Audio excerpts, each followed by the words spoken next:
একুশের প্রথম প্রহরে ফুলে ফুলে ভরে যায় ভাষা শহীদ রফিকের বাড়ি রাঙিনার শহীদ মিনার। মানুষের ভিড়ে প্রাণ ফিরে পায় তার বাড়ি, স্মৃতি জাদুঘর আর পাঠাগারটি। কিন্তু বছরের বাকি সময় এই জায়গাগুলোই থাকে নিরিবিলিতে।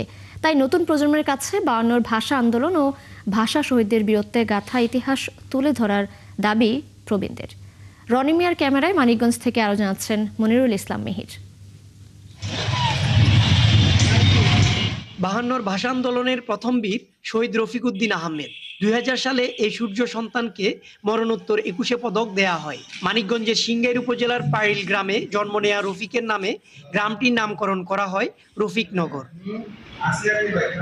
2008 সালের 24 মে মানিকগঞ্জ জেলা পরিষদ রফিকনগরে নির্মাণ করে ভাষা শহীদ রফিক উদ্দিন আহমেদ স্মৃতি জাদুঘর ও গ্রন্থাগার। নির্মাণের পর বাংলা একাডেমি থেকে বেশ কিছু বই দেয়া হয় পাঠাগারে।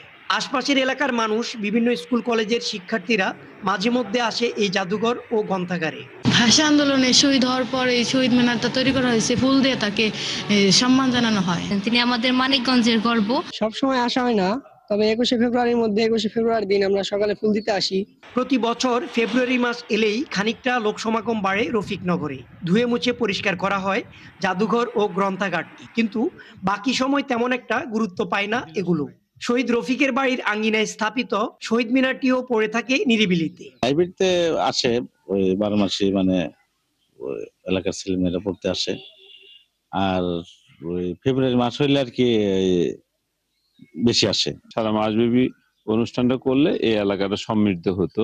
আমরা কেন ভাষা আন্দোলন করেছিলাম, সেই ভাষা আন্দোলনের অবদান এবং সেই ভাষা আন্দোলনের গুরুত্বটা কি, এই সবগুলো বিষয় উপলব্ধি করতে পারবে ওই শহীদ রফিকের বাড়ি পরিদর্শন করার মধ্য দিয়ে। পাঠাগারের লাইব্রেরিয়ান জানান, প্রতিষ্ঠার পর প্রথম দিকে পাঠক আসতো, কিন্তু এখন লোক সমাগম কমে গেছে। এখন আর জাদুঘর দেখতেও কেউ আসে না।